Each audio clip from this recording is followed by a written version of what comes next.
오늘은 종교개혁 주일입니다. 우리 개신교인들이 500년 넘게 기념하고 있는 매우 중요한 절기인데 그 말은 다른 말로 하면 500년 전에 우리의 존재가 시작되었구나라고 우리 말할 수 있죠. 종교개혁이라는 말 많이 들어보셨을 텐데요. 하지만 종교개혁의 내용에 대해서는 자세하게 들어보지 않으셨을 겁니다. 그죠? 그래서 오늘은 그 이야기를 좀 해보려고 합니다. 그런데 그렇게 정리하고 나니까 이거는 설교가 아니라 일종의 강의다, 강의 같다라는 느낌이 들었습니다.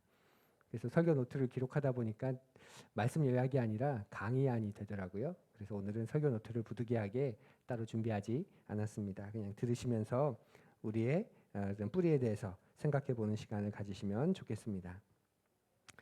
종교개혁이라는 말은 우리가 번역한 말입니다.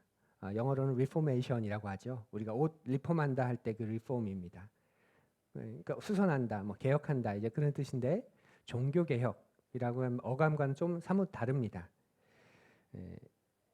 모든 종교를 다 바꾼 게 아니기 때문에 그렇습니다. 기독교에 한해서 바꾼 거죠.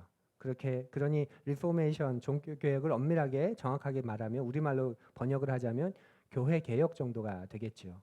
근데 그렇게 이야기하지 않고 그냥 전체를 바꾼 것처럼 종교개혁이라고 우리가 번역한 이유는 1905년에 대한매일신보가 처음으로 이 용어를 번역하면서 종교개혁이라고 아마 고심하면서 썼을 겁니다. 근데 실제로 그 용어가 맞는 것처럼 당시에 종교개혁이 일어나던 당시에 유럽 사회 전체가 기독교 사회였죠. 기독교 국가. 그래서 여기서 종교는 기독교를 말하는 거예요. 그 당시에는 종교가 하나밖에 없었지 않습니까? 기독교라고. 그래서 이것이 한 종교를 바꾼 것일 뿐만 아니라 전체 사회를, 전체를 다 바꾼 것이다. 그런 의미로 교회개혁이 아니라 종교개혁, 사회개혁 그렇게 부르고 있는 것은 일면 타당한 그런 부분입니다. 지금부터 500년 전에 일어난 사건인데요. 16세기죠. 16세기에 일어난 사건, 종교개혁은 15세기부터 시작되었다라고 보기도 합니다. 15세기 그러면 되게 멀게 느껴지는데 우리나라의 15세기에 어떤 일이 있었는지 혹시 한국사 좋아하시는 분은 아실까요? 15세기는 세종대왕의 통치기입니다. 예, 그 찬란한 한글을 비롯한 문화유산들이 그 15세기에 나왔죠. 유럽 사회에서는 15세기가 르네상스라고 하는 운동을 통해서 문화를 꽃피우던 그런 시기이기도 합니다. 예, 그 문화유산의 끝에 르네상스의 문화의 전성기 끝에 바로 종교개혁이 일어나게 됩니다. 1517년 10월 31일 10월의 마지막 날이죠. 독일의 비텐베르크 대학의 그 신학 교수였던 마틴 루터가 그 지역에 있는 성체교회라고 하는 교회 정문에 95개조 논쟁, 우리는 95개조 반박문 그렇게 더 익숙한데 논제를 붙여놓습니다. 95가지의 논제를 붙여놓습니다. 우리 이것에 대해서 토론해보자라고. 1번부터 95번까지 이것에 대해서 우리 한번 끝장 토론, 맞짱 토론을 해보자 이렇게 논제를 붙여놓습니다. 그리고 그 사건이 유럽 전체를 변화시켰고 기독교 역사를 변화시키는 시발점이 된 거죠. 그래서 그날을 종교개혁의 시작으로 우리는 봅니다. 당시는 로마 가톨릭이 지배하던 시대였는데 그런데 종교개혁을 통해서 새롭게 된 교회를 우리는 개신교회라고 부르죠. 여러분과 제가 그 후손입니다. 그런데 개신교회, 개신교인 이건 우리가 붙인 말이 아니에요. 마치 그리스도인이라는 말처럼 그렇습니다. 그리스도인이라는 것도 우리가 초대 교인들이 스스로에게 붙인 거 아니죠. 그 당시 사람들이 그 무리가 점점 커지니까 그들은 뭔가 지칭할 말이 필요한데 비꼬는 말로, 조롱하는 말로 붙인 겁니다. 저 뭐 예수쟁이들, 저 예수꾼들, 저 예수의 잔당들 그런 뜻으로 그리스도인이라고 붙였죠. 개신교인이라는 말도 마찬가지입니다. 사그라들 줄 알았는데 로마 가톨릭화에서 점점 지지하고 동참하는 사람들이 늘어납니다. 그러다가 1525년에 교황이 루터를 지지하는 사람들의 그 요구를 거절하게 됩니다. 그러자 당시 선제후였던 작센주의 선제후였던 요한이 다음과 같은 말로 시작하는 선언문을 낭독합니다. 우리는 우리의 모든 하나님의 백성들 앞에서 우리의 창조주이시며 구속자이시며 구원자이시며 우리의 심판자가 되시는 하나님 앞에서 다음과 같이 저항하며 선언한다. 그러면서 우리의 믿는 바에 대해서 그리고 거부하는 것에 대해서 쭉 나열합니다. 이때 우리는 다음과 같이 저항하며 선언한다. 저항한다. 프로테스트라는 단어를 썼겠죠. 그 말을 따서 비꼬면서 부르는 말이 바로 개신교인입니다. 프로테스탄트. 놈들입니다. 저 비꼬는 놈들, 저 시비 거는 놈들, 저 개기는 놈들, 이런 뜻이 바로 개신교인, 프로테스탄트라는 뜻의 처음 의미입니다. 그러니 여러분과 저는 어떤 사람들이라고요? 개기는 사람들입니다. 개기는 사람들. 잘못을 보고 가만히 있지 않고 따지고 질문하고 대드는 사람들입니다. 그 대드는 정신이 개신교의 정신입니다. 좋은 게 좋다는 식으로 권력에 순응하고 영적인 노예처럼 사제가 부여하는 용서나 축복을 수동적으로 기다리는 이런 모습들은 절대로 종교개혁의 후예들의 모습이 아닙니다. 기독교, 특별히 개신교가 그 자기 정화 능력이 굉장히 뛰어나죠. 다른 종교에 비해서 자기 정화 능력이, 잘못을 분출해내고 잘못을 끄집어내고 그것을 고치는 그 능력이 가장 뛰어납니다. 왜냐하면 우린 개기는 사람들이기 때문에. 우리 내부에 있는 잘못이라도 끄집어내서 저항하고 이것은 잘못된 거잖아. 말씀에 비추어 볼 때 이것은 잘못된 거잖아. 그렇게 계속 만들어가는 사람이 바로 우리입니다. 그런데 요즘 교회가 이 저항의 정신, 저항의 미학이 사라지고 있지요. 은혜로운 게 좋은 거야. 교회 안에서 일어나는 좋지 않은 일도 묻어버립니다. 또 사회 앞에서도 입을 닫고 침묵합니다. 어쩌면 다시 중세에 타락한 교회로 돌아가고 있는지도 그래서 모르겠습니다. 우리가 종교개혁하면 칼빈을 떠올리기 쉬운데요. 사실 종교개혁은 루터를 통해 시작됐습니다. 루터의 종교개혁으로부터 지금 505주년입니다. 근데 우리나라에 워낙 장로교가 왕성해서 우리는 칼빈에게는 익숙하지만 루터에게는 좀 문외한입니다. 그런데 전 세계적으로 가장 그 메이저 교단 가운데 하나가 바로 루터교죠. 루터교. 우리나라에서는 보기 어렵지만 그러나 세계로 나아가면 굉장히 많이 뻗어 있는 교단 가운데 하나입니다. 그리고 우리도 이 루터교와도 매우 가깝습니다. 우리나라에 최초로 방문한 선교사가 누군지 아세요? 최초로 방문한 선교사. 칼 귀칠라프 선교사입니다. 충남 보령 고대도에 이제 정박하게 되지요. 중국 선교사이기도 했는데 그래서 한문에 되게 능통한 사람이었습니다. 그래서 주변을 탐문하다가 이제 보령에 동착하게 되고 잠깐 이제 육지에 내리긴 했지만 우리나라에서 사역은 할 수 없었죠. 그 귀칠라프가 우리나라에 전해준 것이 하나 있습니다. 몇 가지가 있는데 그 중에 하나가 뭔지 아세요? 우리가 지금 먹고 있는 감자입니다. 우리가 지금 먹고 있는 감자가 귀칠라프가 고대도에 내려서 양식으로 가져온 감자의 가운데 일부를 먹지 않고 땅에 묻어 놓습니다. 왜냐하면 다 배고프게 사니까. 그리고 한문에 능숙한 사람이기 때문에 한문으로 재배 방법을 기록해서 넘겨주고 갑니다. 감자가 있긴 했는데 우리가 지금 먹는 이런 감자가 아니라 굉장히 상품성이 없고 굉장히 투박한 그런 개량된 감자가 아니었는데 지금의 감자는 귀칠라프를 통해 우리에게 들어오게 되죠. 사과도 마찬가지죠. 국광, 홍옥 이건 대구의 선교사님들이 대구에 심으면서 우리에게 주어진 또 과일이기도 하죠. 또 독일의 총리하면 떠오르는 사람 있으시죠? 여자분 메르켈 총리, 앙겔라 메르켈. 이분이 루터교 목사의 딸입니다. 과거에 소련이 동독을 점령할 때 동독에 있는 사람들이 서독으로 다 나오는데 오히려 그 앙겔라 총리 아버지는 서독의 목사였는데 동독으로 들어갑니다. 그리고 거기서 온갖 고난을 받으면서 교회를 세우고 딸을 키웁니다. 그리고 그 딸이 통일 독일의 총리가 되었죠. 또 보네포 목사님 가장 많이 아실 것 같은데요. 히틀러에 끝까지 저항했던 고백 교회의 양심적인 목회자인데 이분도 루터파 교회의 목사입니다. 또 독일에는 총리와 대통령이 모두 존재하는데 이전의 대통령이 요하임 가우크라고 하는 루터교 목사입니다. 대통령이 루터교 목사였습니다. 또 우리나라의 새마을운동이 덴마크의 농민개조 운동을 본받아서 시작하는 거라는 걸 많은 분들이 아실 겁니다. 그 덴마크의 농민들을 위한 운동을 펼치신 분이 바로 그룬투비라고 하는 그 루터교 목사입니다. 그리고 우리가 복지국가 하면 가장 손꼽는 나라들이 다 북유럽에 들어있죠. 스웨덴, 노르웨이 이런 북유럽의 국가들이 다 루터교의 나라들입니다. 그래서 산타클로스도 루터교인이다 뭐 이런 말도 농담으로 한다고 해요. 북유럽에서는 그만큼 이 루터교는 우리에게는 되게 낯설지만 전 세계적으로 보면 굉장히 영향력을 끼치고 있는 그 정신이 계속 면면이 흐르고 있는 그런 교단입니다.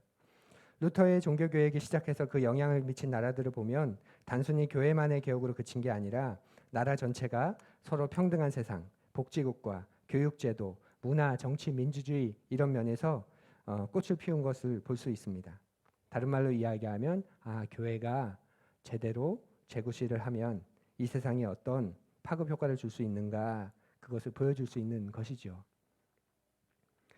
루터가 성체교회 정문에 95개조 논제를 붙일 때 종교개혁을 하겠다고 생각하진 않았습니다. 왜냐하면 그때 루터가 쓴 언어가 라틴어였기 때문에 독일어를 쓰지 않고 라틴어를 씁니다. 그 말은 일반 사람들이 읽지 못하는 말입니다. 그래 누구에게 쓴 거죠? 비텐베르크 대학의 교수들이죠. 신학 교수들. 그리고 사제들. 그리고 붙고 나랑 토론 한번 해보자. 성경에 비추어 보면 이런 것들은 성경이 말하지 않는데 잘못됐는데 정말 누가 맞는지 우리 한번 토론해 보자. 그렇게 토론을 지식인 사회의 토론을 제안한 것일 뿐입니다. 그런데 루터의 친구들이 그것을 보고 뿌려버립니다. 독일어를 번역해서 마치 여러분이 낭만호떡을 인스타에 올리듯이 루터는 끝장 토론을 하고 싶어 붙여놨는데 루터의 친구들이 지식인 친구들이 그것을 읽고 대단히 의미 있는 것이고 굉장히 중요한 사실이라고 여기면서 그걸 독일어로 번역해서 유럽 사회 전역으로 흩어버립니다. 공교롭게도 당시 인쇄술이 구텐베르크의 인쇄술이 발명된 때라 그 여파로 더 삽시간에 퍼지죠. 그래서 2-3주 안에 유럽 전체에 이제 흩어지게 됩니다. 그 열풍에 가장 놀란 사람이 누굴까요? 교황일까요? 교황보다 더 놀란 사람이 있습니다. 루터지요. 난 교황한테 찍힐 마음도 없었고 추기경한테 찍힐 마음도 없었고 그냥 단지 성경을 보니까 성경은 이렇게 말하지 않는데 이건 다르지 않냐 하고 논쟁하고 싶었는데 그 일이 너무 커져 버린 것이지요. 그래서 종교개혁의 중심에 그가 서게 됩니다. 그리고 그는 끝까지 담대하게 그 자리를 벗어나지 않습니다. 종교개혁에 허물고 싶었던 3가지가 있었습니다. 첫 번째는 성직자와 평신도를 가르는 차별의 벽. 이것을 종교개혁에 허뭅니다. 더 이상 사제가 특별한 사람이 아니고 성직자가 따로 있고 평신도가 따로 있는 게 아니다. 모든 사람은 하나님 앞에서 말씀 앞에서 평등하다. 이것이 종교개혁입니다. 만인 제사장설 들어보셨죠? 당신은 모두가 신자였기 때문에 이 말이 맞지만 오늘날로 표현하면 전신자 제사장설. 모든 신자가 다 제사장이다. 모든 신자는 다 사제이다. 이런 뜻입니다. 공감하지 않으시는군요. 저는 중요한 사람, 여러분은 안 중요한 사람인가요? 교회에서 가장 중요한 사람. 좀 중요하신 분, 반주 없으면 안 되니까. 그리고 그냥 중요하신 분, 이런 건가요? 아니죠. 말씀 앞에서 하나님 앞에서 우리는 다 중요한 사람들입니다. 평등한 사람들입니다. 종교개혁은 그 벽을 그 차별의 벽을 허물고 그것을 세웠습니다. 두 번째는 그동안은 사제들만 하나님의 거룩한 말씀을 해석할 수 있다고 여겼습니다. 그런데 그렇지 않다. 하나님의 말씀을 누구나 읽을 수 있고 누구나 해석할 수 있다. 그러니까 성서 해석을 대중화시킨 거죠. 이것이 종교개혁이 허문 두 번째 그 큰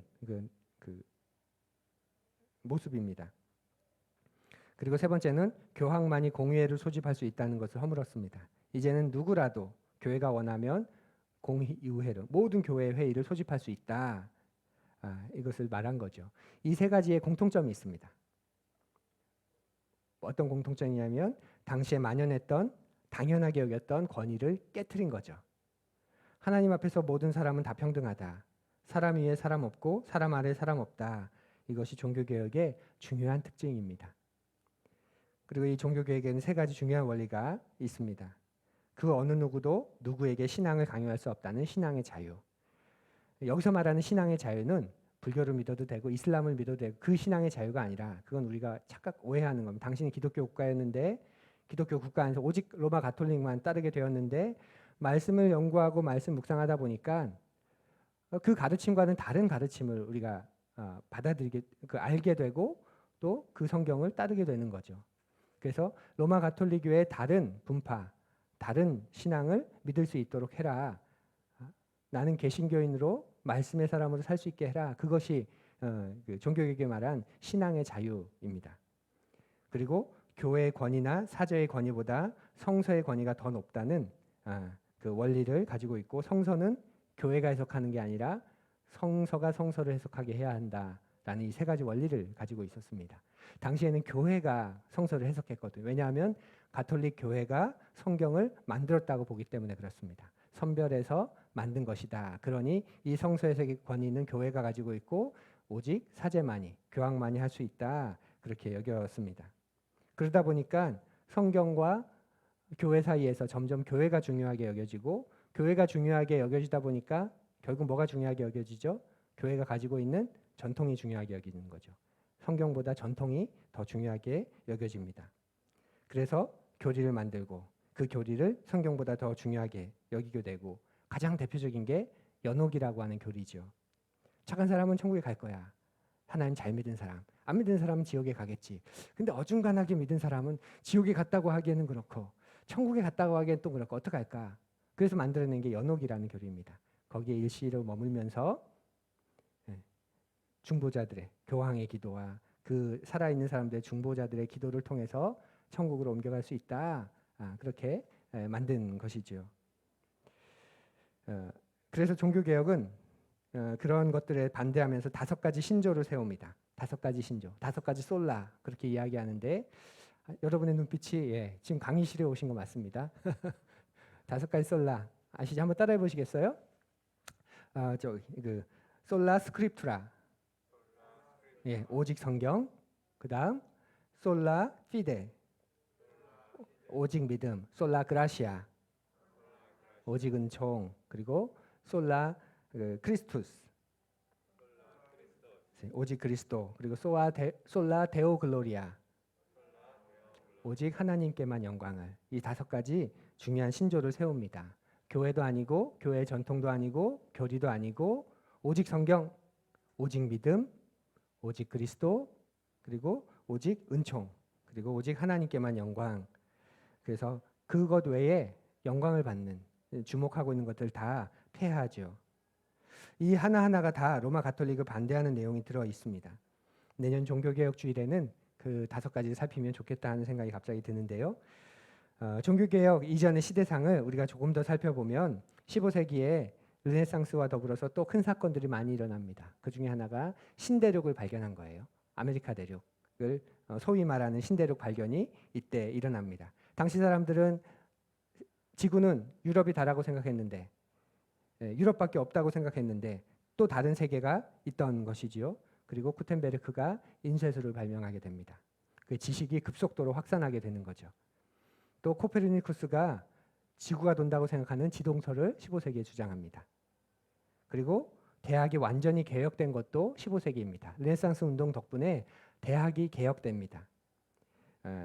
그리고 대학이 어떤 곳으로 변하냐면 원전을 연구하는 곳으로 변합니다. 원전을 연구하는 곳으로. 이런 굵직굵직한 사건들이 무엇을 말하냐면, 그때까지 교회가 얘기했던, 당연하다고 얘기했던 것들이, 교회가 말하는 것들이 전부가 아니다라는 생각을 하게 되는 것이지요. 굉장히 많은 세계가 확장되고 많은 생각들이 들어오게 되면서, 이전에는 교회가 말하면 아멘, 아멘 하던 시대였는데 이제는 다르게 생각할 수 있지 않을까 하는 여지가 생기기 시작한 것입니다. 르네상스 이전의 중세는 완벽한 종교사회였습니다. 요람에서 무덤까지, 사람이 태어나면서 죽을 때까지 교회가 한 인생 전체를 책임져 줬습니다. 그래서 사람들은 교회를 어머니라고 여겼고 베드로를 아버지라고 아버지로 여겼습니다. 그래서 그 베드로의 후계자인 교황을 뭐라고 부르죠? 파파라고 불렀죠. 아버지라고. 그래서 교황이 없으면 교회가 없는 거고, 어머니인 교회가 없으면 구원이 없는 거야. 그게 그 당시에 믿던 상식이었습니다. 그리고 교황은 그리스도인의 대리인이었죠. 하나님의 은혜의 통로였고, 그 교황이 주교를 선임합니다. 그리고 주교는 사제를 서품합니다. 그리고 이 사제들이 은총을 구할 수 있는 그 7가지 성사를 집례합니다. 영세, 견진, 이런 그 성사들을 주관합니다. 그러니까 한 개인의 삶의 여정에서 하나님께서 함께 하시면서 각자에게 중요한 시점에 그때그때마다 은총을 주시는데, 그 은총을 성사로 풀어냅니다. 그런데 그 성사를 사제만 할 수 있는 거죠. 그 사제가 해주지 않으면 하나님의 은총이 내게 임하지 않는 거죠. 그리고 그 사제는 주교가 임명하고 그 주교는 교황이 임명합니다. 그러니 교황이 있어야 그 교황에 의해 모든 교회가 은혜를 받을 수 있는 거죠. 그러니 교황은 대단할 수밖에 없습니다. 그래서 어디까지 나가죠? 교황 무오성. 교황은 오류가 없다. 이 말을 오해하시면 안 되는데 교황 자체가 완벽하다는 게 아니라 교황의 권좌에서 교황의 자리에서 교회를 위해서 내리는 결정은 성령의 특별한 은총으로 보증이 되는 것이기 때문에 결단코 오류가 있을 수 없다. 뭐 그런 뜻인데 결국 그 말을 뭐 겹쳐서 사용하기도 합니다. 교황은 오류가 있을 수 없다. 그리스도인의 대리이기 때문에 성령으로 특별히 보호하시기 때문에 그 교황이 내리는 결정은 다 완전하다. 교황 무호성의 교리까지 나아갑니다. 그렇게 보면 종교적으로는 왕성한지 모르겠지만 시기적으로는 굉장히 암울한 시대였죠. 교황부터 말단 수도사까지 썩을 때고 썩은 시대가 바로 이때였습니다. 실제로 1440년부터 1520년까지 교황과 교황끼리 싸웁니다. 교황이 2명이 생기게 된 거죠. 서로 내가 진짜 교황이다 그러면서 싸웁니다. 아비뇽 유수라고 들어보셨죠? 로마에 있던 교황청이 프랑스 아비뇽으로 쫓겨가게 된 사건이 이때 일어나죠. 그 싸움에서. 그리고 그 사이에 이슬람 제국인 오스만 투르크 제국이 로마로 쳐들어옵니다. 그러면서 하나님의 나라라고 여겨졌던 로마가 무너지기 시작합니다. 사람들이 멘붕이 되는 거죠. 하나님이 다스리는 로마가, 하나님이 다스리는 나라가 어떻게 무너질 수 있어? 그리고 그 시기 교황들은 어마어마하게 타락합니다. 교황을 누가 임명하냐면 추기경들이 임명해요. 근데 이 추기경은 또 교황이 임명해요. 그래서 돈을 받고 추기경의 자리를 팔아요. 그리고 추기경이 된 사람들은 또 그 교황을 또 지지해주고 이렇게 서로 족벌 정치를 하는 거죠. 그리고 문란하게 사생활을 해서 태어난 자식들에게 영지를 줍니다. 그 싱글로 살아야 하는데 그 솔로로 살아야 하는데 모르게 이렇게 문란한 사생활을 합니다. 가장 대표적인 인물이 알렉산데르 6세라고 하는 교황인데요. 1492년에 돈을 뿌려서 교황이 됩니다. 혼인 불가이기 때문에 여러 명의 애인을 만들어서 그 정부를 만들어서 관계를 합니다. 그리고 7명의 사생아를 낳습니다. 그리고 교황청 근처에다가는 수도사를 위한 공창, 뭐 창녀촌이라고 불러야 될까요? 공창을 만들어서 운영하기도 합니다. 그리고 자신이 낳은 사생아 가운데 1명을 추기경으로 임명하고 나머지 6명은 교황령으로 영주로 만들어버리고 땅을 주고 백성들을 그곳에 세워둡니다. 이렇게 교회가 점점 타락하고 점점 멍청해지고 자격 없는 사람들이 신부가 되기 시작합니다. 그런데 교회 밖에서는 어떤 일이 벌어졌죠?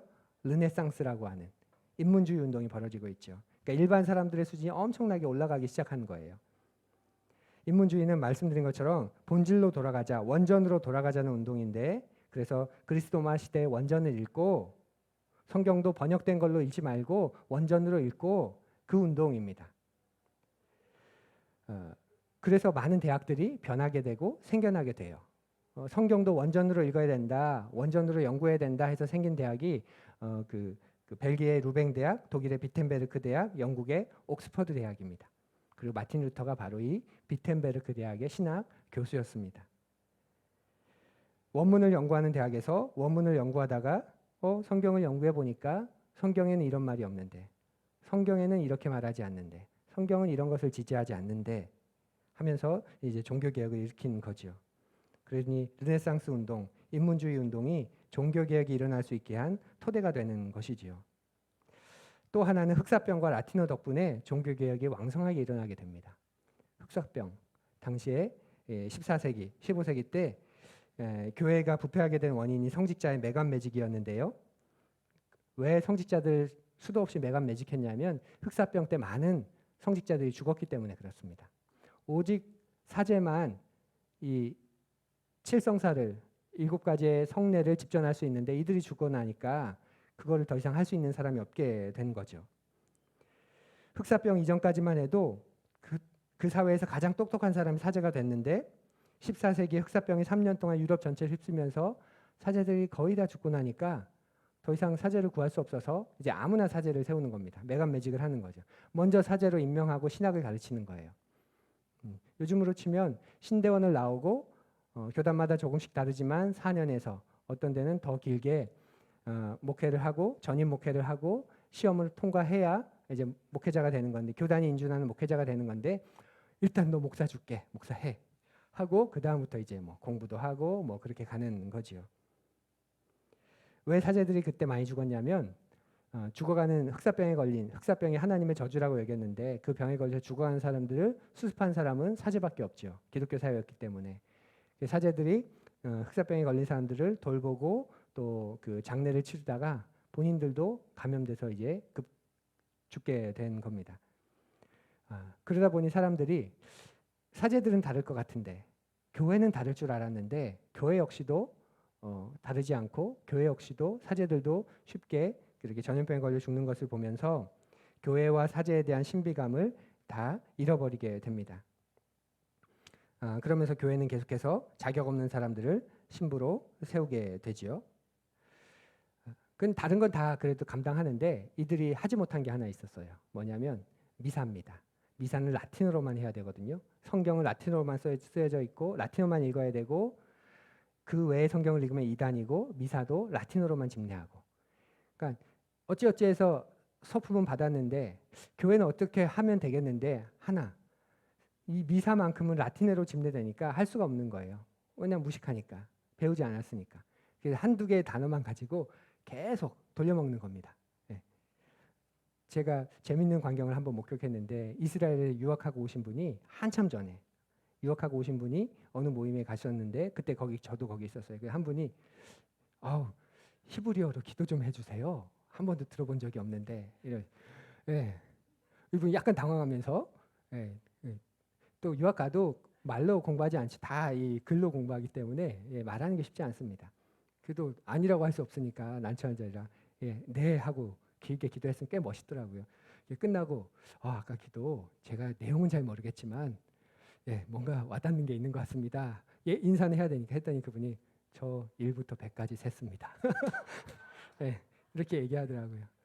그러니까 다른 건 다 하겠는데 이 미사는 라틴어를 모르니까 할 수 없는, 그러니까 한두 개의 라틴어 단어를 알아가지고 그걸 가지고 늘렸다가 해주옵소서, 해주시길 원하나이다 뭐 그런 식으로 뭐 한두 개 단어만 가지고 이렇게 했겠지요. 그런데 그게 문제가 됐을까요, 안 됐을까요? 문제가 안 됐습니다. 그냥 사람들도 몰랐기 때문에. 독일어를 아는 사람이 한 95%, 모르는 사람이 한 도시에 뭐 5% 정도, 문맹률이 95%인데 지방으로 가면 그게 더 심하죠. 그런데 라틴어라고 알고 있을까요? 그래서 전혀 문제가 되지 않습니다. 근데 문제가 돼요. 르네상스 이후에 인문 고전을 공부한 사람들이, 또 일반 사람들의 지식 수준이 올라가면서 보니까 이 사제가 쓰는 말이 말도 아닌 거지, 말도 안 되는 걸 쓰게 되죠. 그러면서 사제들의 무지가 점점 드러나고 교회에 썩은 부분이 들어가고 사제들이 조롱당하기 시작합니다.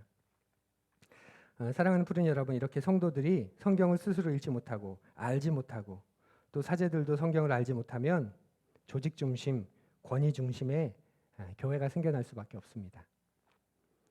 가톨릭은 그렇게 생겨난 겁니다. 그리고 우리도 거기에서 자유롭지 않습니다. 여러분 스스로 성경을 읽고 묵상하지 않으면, 그래서 여러분을 깨우고 여러분을 감동하고 여러분을 살리는 말씀을 경험하지 못하면 여러분도 거기에서 자유롭지 않습니다. 아마 여러분이 가지고 있는 영적인 모든 권위를 저한테 줄 겁니다. 내가 안 하고 있으니까. 그렇죠? 그래서 무식한 사제들이 자기의 권위를 세우는 방법이 뭘까요? 자기를 신격화하는 거죠. 그 방법밖에 없습니다. 어디 감히 주의 종을, 주의 종 공격하면 3대가 화를 면치 못하는 거야. 주의 종 대적하면 암에 걸려, 사업이 망해, 자식이 잘 안 돼, 주님이 쳐. 주님이 기름 부으신 종을 거스르는 건 주님을 거스르는 것과 똑같아. 저 아멘 하실까 봐 조마조마했는데 중세가 그랬던 거죠. 아무나 성경을 읽지 못하게 만들고, 성경 해석은 사제만 할 수 있다고 만들고, 교황, 주교, 신부, 평신도로 이어지는 계급 제도를 만들어 놓으니까 함부로 이의를 제기할 수 없고, 함부로 자기의 말을 할 수 없고, 그저 따를 뿐, 그리고 타락조차도 묵과하면서 살아갈 수밖에 없었던 것입니다. 교회는 말씀의 피조물이지, 즉 말씀이 교회를 만든 거지 교회가 말씀을 만든 게 아니죠. 그렇게 교회는 말씀의 지배를 받아야 합니다. 그 어떤 것도 그 어떤 교회도 말씀보다 위에 있을 수 없습니다. 또한 사역자는 교황이 세우는 게 아니라 그 말씀 위에 세워진 교회가 세우는 거죠. 교단이 저를 안수했기 때문에 제가 목사라는 타이틀은 갖게 되는지 모르지만 저를 진짜 사역자로 세우는 건 바로 여러분입니다. 아무리 제가 개척한 교회라고 해도 저를 임명하고 해임할 수 있는 건 우리 푸른 공동체 여러분밖에 없습니다. 왜냐하면 우리는 목사, 직분자, 평신도 이렇게 계급을 이룬 공동체가 아니라 모두가 주님 앞에서 부름받은 한 사람 한 사람이기 때문에 그렇습니다. 저는 사역자로, 여러분은 그 사역자를 섬기는 자로 부름받은 게 아니라는 거지요. 우리 모두가 그분의 제사장, 그분의 사제입니다. 전신자는 다 사제입니다. 전신자, 제사장, 직을 가지고 있습니다. 사제가 하는 가장 중요한 일이 뭔지 아세요? 사제가 하는 당시에 사제가 하는 가장 중요한 일, 용서지요. 고해성사를 통해서 죄를 용서한 일을 하는 것이 사제가 가장 중요하게 했던 일입니다. 용서는 사제만 할 수 있습니다. 그런데 이제 어떤 일이 벌어진 거죠? 용서는 목사만 할 수 있는 게 아니라 사제만 할 수 있는 게 아니라 모든 성도가 서로가 서로에게 용서할 수 있다고 믿는 게 우리입니다. 종교개혁은 이렇게 질문으로 시작되었습니다.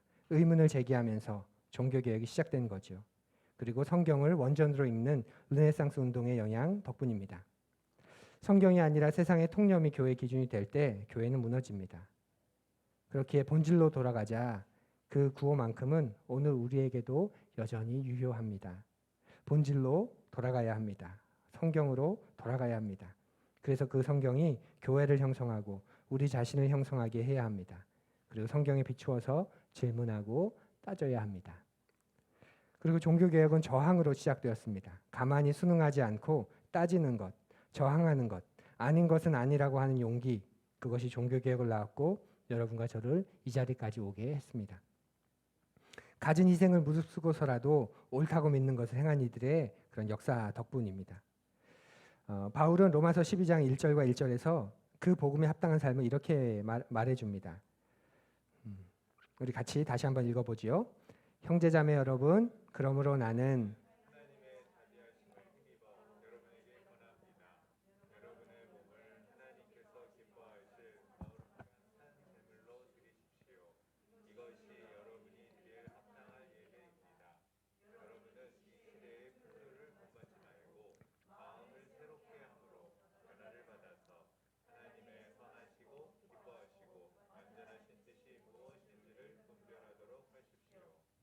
바울 사도가 분명하게 말하죠. 우리는 우리의 몸을 하나님이 기뻐하실 거룩한 산 제사로 드리는 삶을 살아야 한다.